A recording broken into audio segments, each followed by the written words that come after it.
go across in St. Pleasant. Good morning to you, Geneva. Good morning, Hammer. Good morning, radio listeners.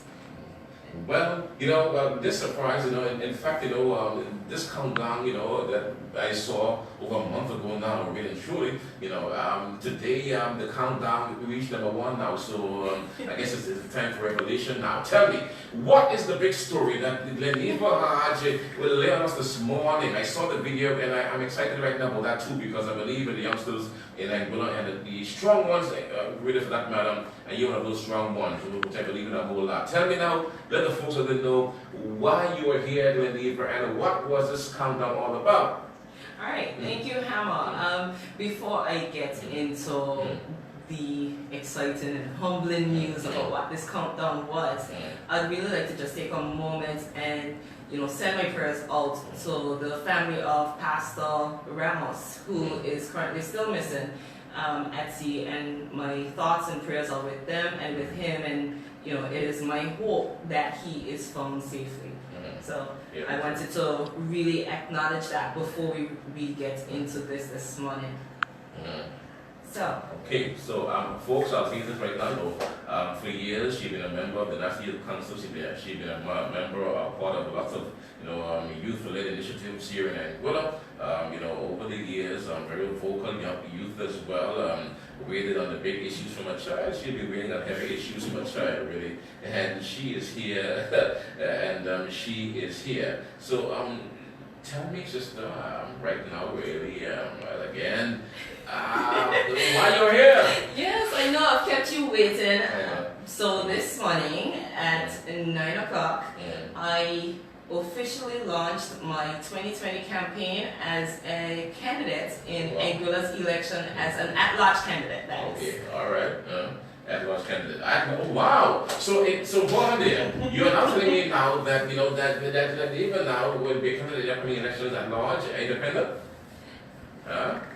I am committed to working with people who will put Anguilla first. That is my goal as of this moment. So right now, no, I am not associated with any political party that is open to change, as long as I can find a fit of persons who are definitely committed to Anguilla and her people. Wow, this is good news, really and truly. And tell me a bit about what would have, inspired you, motivated you to get involved. I mean, this is commendable. I love this, man. I'm getting goosebumps here now because the young people are answering the call. I mean, because there's a need for us to shift. A need for a paradigm shift, really, and our young people are answering the call. I'm heart by this whole thing. So let me hear what would have really inspired you to jump in head first. Yes, like you said and alluded to, I have been involved with several youth organizations, and it has opened my eyes, it has broadened my experiences in terms of my ability to give back to Anguilla, being a member of the Youth Council, the Youth Ambassador Corps, and the first Anguilla National Youth Parliament. It really paved the way for me to make this step. When it came time for me to really decide whether or not I was willing to do this, I thought of where we are as a nation and where it is we want to go. And I think we need people who are committed to doing better, being better, and putting our people first. For far too long, I don't think the emphasis has been put in our people first. And if it's one thing that I endeavor to do, it is to always put our people first in everything that I do. All right, and that is so important right now. So right now online, the conversations that the event's running now for sure, and we love that in a very big way. And the need for us, to do the right thing, to get and go to another phase. And again, youngster, really and truly, how do you assess, the present, Anguillan, position where we are right now? I'm sure you will listen to us often and hear all these concerns that we have been expressing. How do you assess Anguilla today, Eva? I really do believe that Anguilla is at a precipice, and we are at a point in our development where we have to make the right choice going forward. We can elect people that will keep us on this path, and I'll let people decide for themselves whether or not they feel that the path we're on is the right path, or we can elect people who will try to right the ship, so to speak. My focus and my platform, and you'll hear more about this, my focus and platform will be on social development, youth development, and education. Those, I believe, are the foundation. All areas are concerned with our human resources, our people, and those, to me, are the areas that we need to focus on so that we can have a solid foundation to build this nation. And that is what I'm sure really, and in the areas of youth right now, empowerment, youth development, that is right now of utmost concern to you that you would want to really perhaps tackle once elected here in this country, Anguilla. And I believe the youth of Anguilla, those who are eligible to vote, will vote for you, believe in me, because you represent youth, you represent, vibrancy, you represent, a breath of fresh air, really, and no doubt about it, new ideas as well. Any area of the youth development that you want to hone in on, if elected to the government system?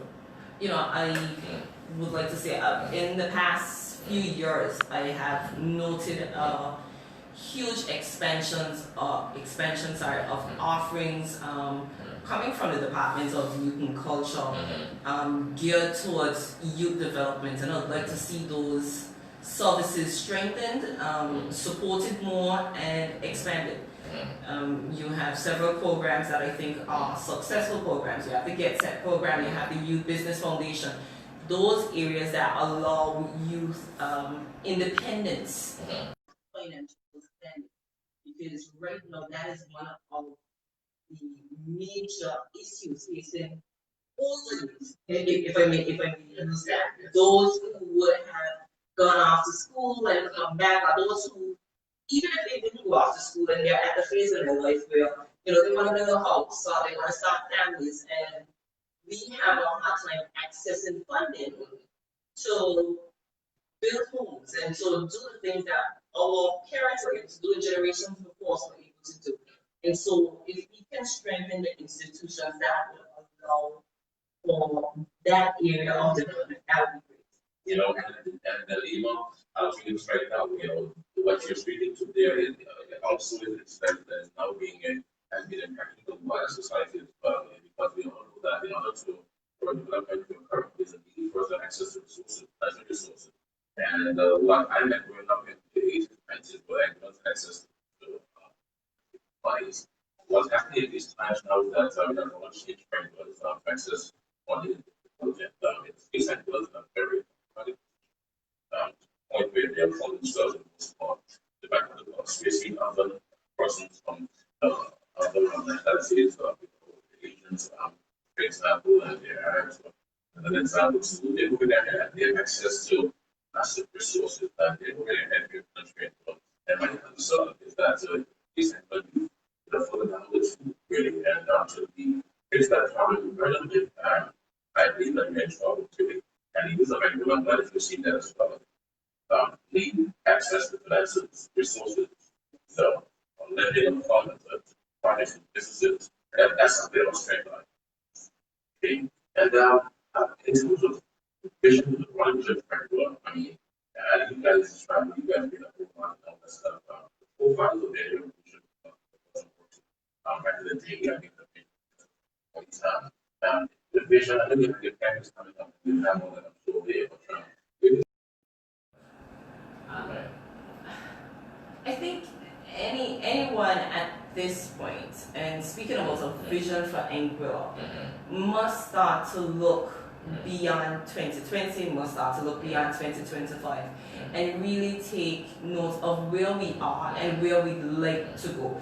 And so before I give a vision, I have the vision that I would like to see, but at the end of the day, I am hoping to be elected to represent the views of Anguillians, and not just my views, but the views of all Anguillians. And so I intend to host a series of focus groups and town halls, and then to be able to get what it is that Anguillians really want. Because I can sit here and easily say, well, this is my view and this is my vision, but it has to be in alignment with the people of Anguilla.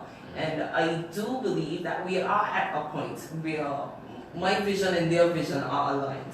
All right. Okay. So, but again, though, you're running independent for right now. But in order to put some purpose to the vision, you will have to get some to be aligned with some organization, and we touched that earlier on as well, because I'm sure there's a question now being asked really by a number of persons out there, really truly, and some leanings. I know that over the years, over the course of the shows being made to you, I would have heard that before. From persons out there, really and truly. So I guess that too, you're just waiting to see really who best suits your type of understanding and thinking. Yeah, I think we really do need people who are committed and have an aligned vision. And so that will come. I have no doubt that will fall into place as we go along, and persons start to put themselves out there. It's not always easy being one of the first and jumping out there, but I felt the time was right and we needed to get this done now, because we can no longer wait. If I am an inspiration to someone who is thinking about it, then so be it. I encourage persons who are committed and willing to join the fray. We have a system here and for years, our talk system on the commentary programs, and I believe that we, as a people, as Anguilla people, we are very reluctant to change, to change the status quo. We are fearful, we love to maintain the same old system. That is, to my mind, I don't like that really, truly. What's your biggest whole thing about Anguilla? Not, really want to change, and I believe that too is what have led to where we are right now as well. Let me say, I do not think that is a problem that is isolated to Anguilla. It's in human nature to be adverse to change. Persons don't like the unknown, and it's one of the most difficult things to step into. However, I do have hope that we are getting to a point, whether my generation before me, the generation after me, whether we are getting to the point where we are saying we have to change. So it's no longer about being afraid of change, it's being afraid of not changing. And that is very true, really, in terms of that. So folks, I'm asking who she is. Well, I'll tell you right now, folks, who are inquiring, that's a big thing. Everyone will see her on our face now. She's on our online system, folks, Klass 9. On Facebook, we have that set up there. Our live feed is there. You can view her on that page right now, and she's the daughter of Glenn Hodge and Sharon Hodge, so you know her. And so this isn't a blood really truly. Her father Glenn Hodge and those guys. It's a family that have been engaged politically for years. Really, they are strong people, really truly, and I'm not surprised by the young lady.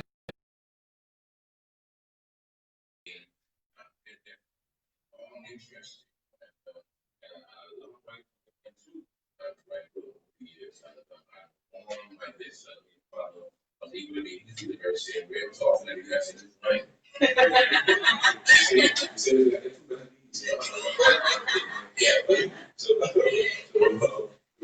I'm sure he's happy that you also not causing having the debate with it. And we have a time when we have lots of bigger issues. And I think so it's a time in administration, this is a usual. Anguilla has all of a sudden a very tight situation. We have seen where we have slipped some tourism areas. We have seen where countries declare they have no left us for whatever reason it happened to us. We have seen the climate of Anguilla. Now, we have seen all of this happening to our country. We have seen the reversal of gains made, of our people for over the years as well. So, coming to power now in Anguilla will be a very daunting task. I'm sure one of you will be committed and will rise to that challenge as well. So, yeah, it's a time, but I want to commend you for putting your hand into the ring, sister. And some people are saying that they are commending you as well for doing just that. So the audience out there right now might be thinking of doing the very same thing and might be a little fearful of doing that. What do you tell them? Fear is a natural instinct. I'm not without fear. However, it's the fear of not doing something that is more powerful than the fear of doing it, and that is it for me. And if you feel that you have something that you can contribute to the development of this nation in a positive way, I encourage you to come on board. And it takes all of us. Not everyone will be a politician, not everyone will be in this sphere, but I do believe that each of us have something that we can bring to the table for the betterment of this country. And like you said, it's not an easy time, but I do think that we are starting to see some improvements. This year alone, our tourism numbers have been hitting record highs, and so if we can continue along that path, I do like to highlight. I like to focus on the positives. I find that if you focus too much on the negatives, you don't get anywhere. And so, if anything, if my message can be positive, if it can be inspiring, that is what I do hope, and that we can continue to build on that. Well, we need to build on that for sure, and but again, though, there's some things in our system, Eva, that requires sorting out. We have a very old system around here, and the reason why others would have gone ahead was because they were not afraid to change. They were not afraid to be forward thinking and planning and being visionary as well. We need that type of atmosphere, that type of drive in Anguilla again, and I believe the youngsters of Anguilla can bring that to us as well. Really, you would have seen the happenings, and all of you out there, and now it really it's time for action. What are you hearing from youngsters in your camp? I mean, because I'm sure this whole idea will explode for some time, and even during the countdown period when I was asking questions, you must have youngsters around you too who support you and feel the same way as you feel now about Anguilla. What are you hearing from them? Just with the launch this morning, the support has been overwhelming. I have my core support who, they saw something in me before I even saw it in myself, and so I am so thankful to those persons who encouraged me and prepared me to get me on this journey, and who I am sure will be by my side through it all. But yeah, the support has been great in terms of persons wanting something different, and it is my hope that I can give that to them. And whatever you do, it must be Anguillans for us, because Anguilla for us, that's a key thing too, because very often times the guys go there and somehow they lose course, and it becomes somehow, I guess, the workload. I'm sure for what I'm doing, but it's about Anguillans and bettering the lives of the people of Anguilla who live here, see, and that must be the overriding objective every single time. How being a part of the National Youth Council and being a part, of the Youth Parliament in Anguilla, I'm sure, how would that have really impacted your life, and how would that have played into this decision? How did that prepare you for this time? I think being a part of the Youth Ambassador Corps in particular gave me some insight into where we are as young people, what is the resources that are needed, the resources that we seek, and those that are missing. And so that definitely would have influenced and shaped my viewpoint on youth in Anguilla. And it also provided me with some opportunities to expand beyond Anguilla, to be able to link with young people regionally. As CARICOM Youth Ambassador, I was able to forge relationships with persons throughout the region, and those experiences have definitely shaped and molded my viewpoint. Well, and that is good.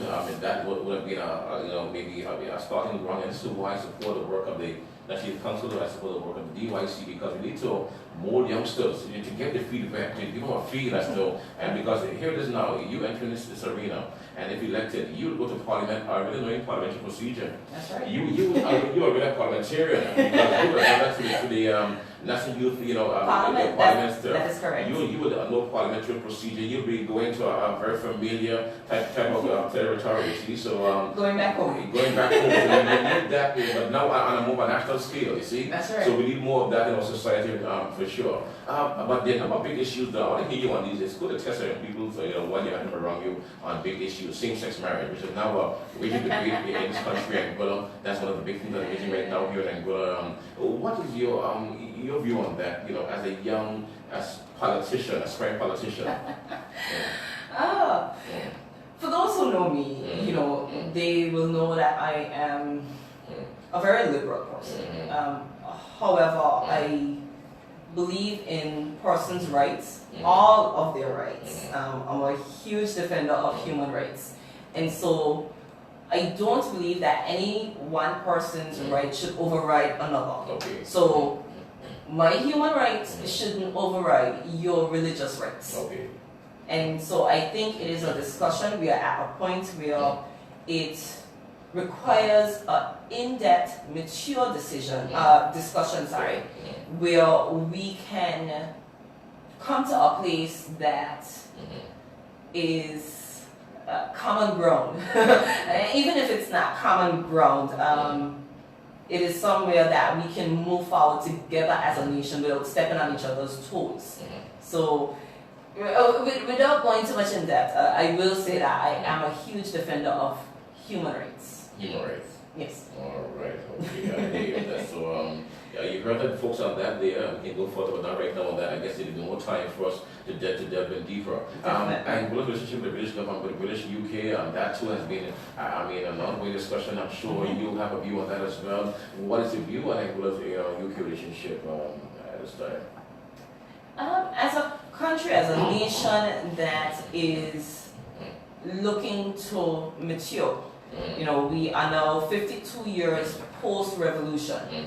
I think the time is ripe that we have a discussion nationally. We take partisan politics out of it, because I think for far too long we have allowed partisan politics to divide us on this topic. And I do believe it is a shame that we have allowed that to happen, because it requires a conversation that speaks to bettering Anguilla, not in a party, not in where is it that we want to go as a country, and can we do that given our current status? And to move from that status, what is it that we need to do? Personally, I believe that there are certain institutions that must be implemented, strengthened, and moving forward. But the conversation must start now. We cannot wait 20 more years to start the conversation. So, I do believe, had the conversation been started in a really productive manner, some 20 years ago, 10 years ago, we would have been in a better position today, and we would not be asking at this point, on the eve of 2020, we would not be asking, what is our relationship with the UK? All right, and I suspect you're referring to independence on the whole discussion, because that talk, you're right about that, though. I believe that the people of Anguilla should be having that discussion many years ago, preparing ourselves, because it's a move, that's a big move, we know that, and but it takes some time to get there. And we, as you mentioned rightfully so, institutions, that needs to be strengthened. There's something that needs to be built out too, that will prepare people for that eventual move, really. So, so are you a supporter of independence, or personally, do you believe in independence for an independent Anguilla? Do you see the path towards that for us? I believe we have to start to work on a path towards that. I believe that any nation, just like any child, eventually you want to be able to spread your wings. And do I believe that we can? Of course I do. Do I believe that it should happen tomorrow? No. But the conversation in terms of where do we go, and it must be, I've noted and I've seen, like I said, it's been used as a political tool amongst political parties in recent times, and I've noticed there would have been bumper stickers, no independence without referendum. I do not even believe that we are at the point of speaking of independence and a referendum. And there will never ever be an independent vote without a referendum. However, but we must start to have the conversation.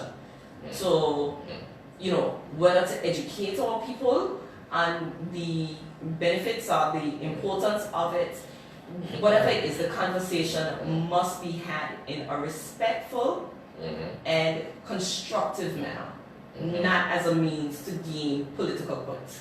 Our depolarization in this country, Anguilla, has been brought up by politics. I'm sure you'll agree with that, really, truly. And to get to the majority to move and even a vote forward, and that will be difficult even now, I believe. But your take on depolarization, because I'm involved in the process myself here at the time of the program, but I can't but notice that we are so deeply divided. We can hardly arrive at consensus really on these things.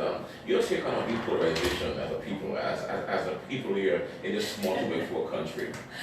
Well, if this, what I'm doing, can be a step in that direction, as I said, I am willing to work with anyone who has Anguilla's best interest at heart and willing to put the people of Anguilla and Anguilla first.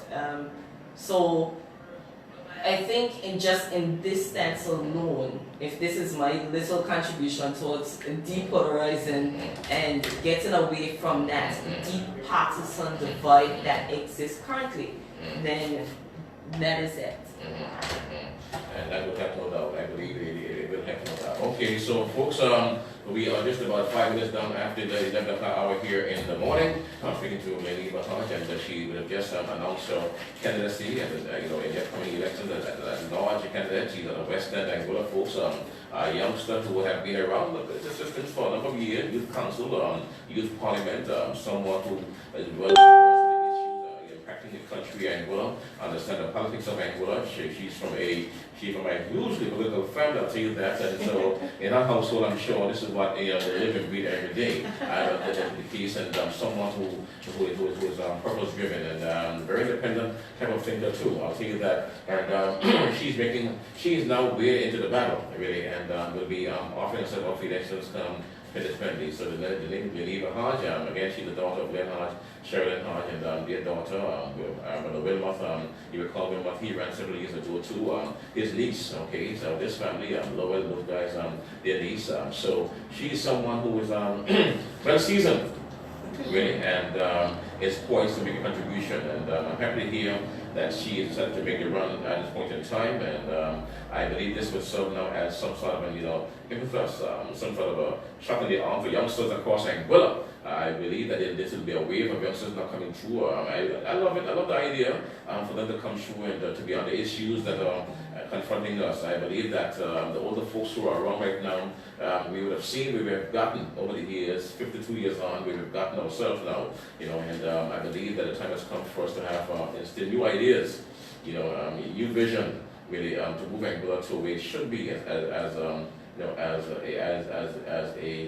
country. And I know that the time will come for you to wait even harder, but I must ask you this question as a final question here, because our administration has been governing. How do you assess this administration? Actually, for country first, and the performance of the last 3.5 to 4 years, as objective as you can as an Anguillan young lady, I'm going to be observing the happenings. My son have a view on this thing too, and I mean, even my view, I know that. So, how do you assess the performance here, based on what you would have heard, you would have read, manifestos, etc.? Let me hear you on that, on this very important topic. Okay. How are you trying to put me on? No, sir.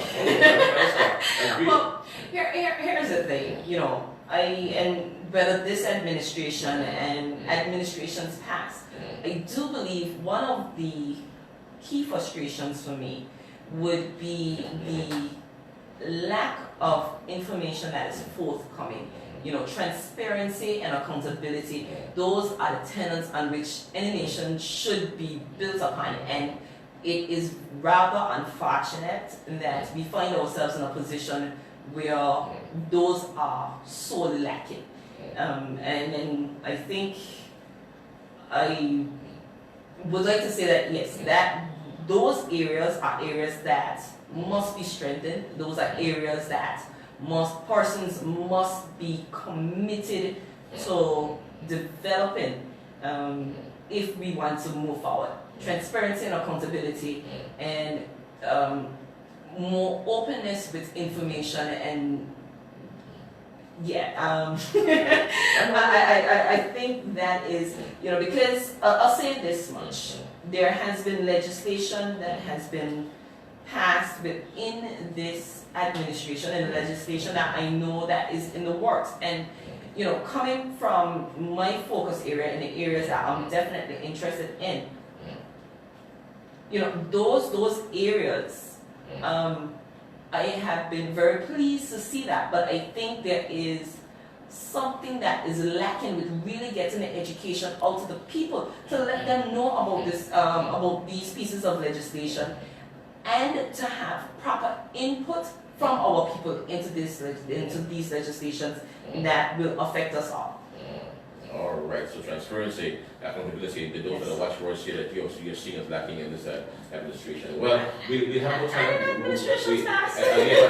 But in this one, I think those are tenets that we have to strengthen, right? So yes. Okay.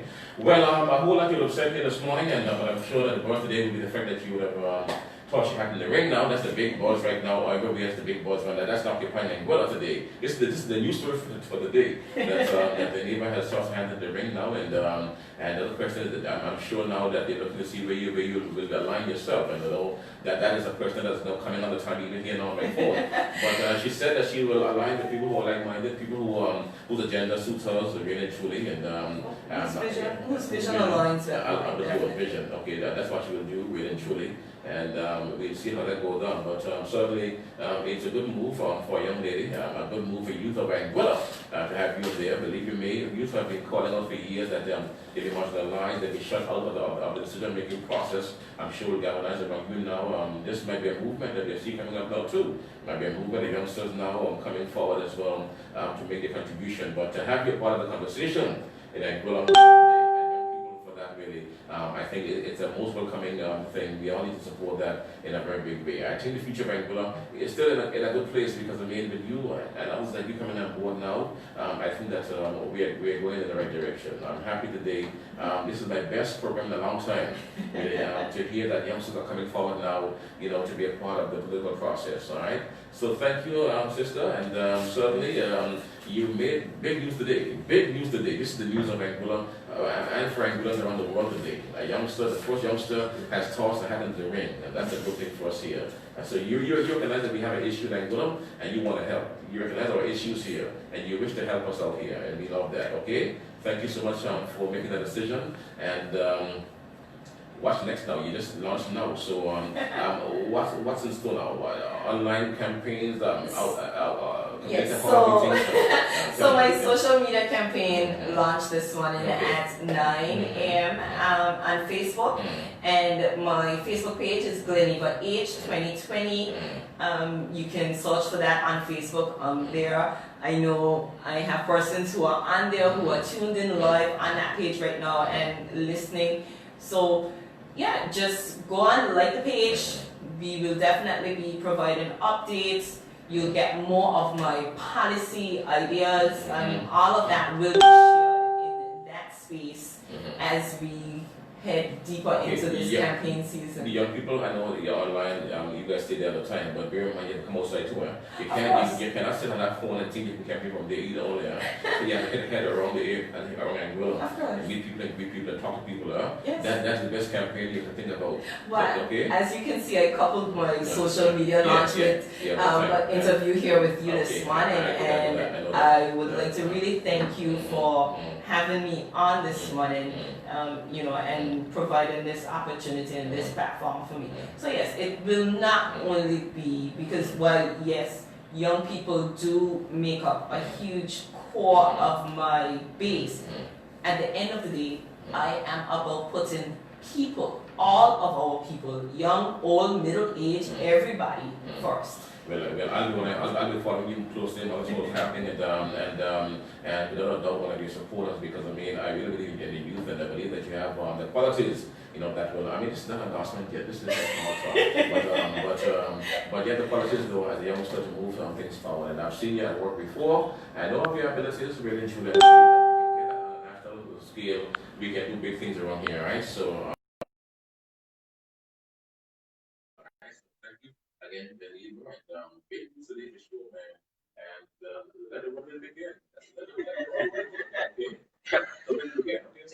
So it's kind of that. Okay, folks, I will sign it out. We are just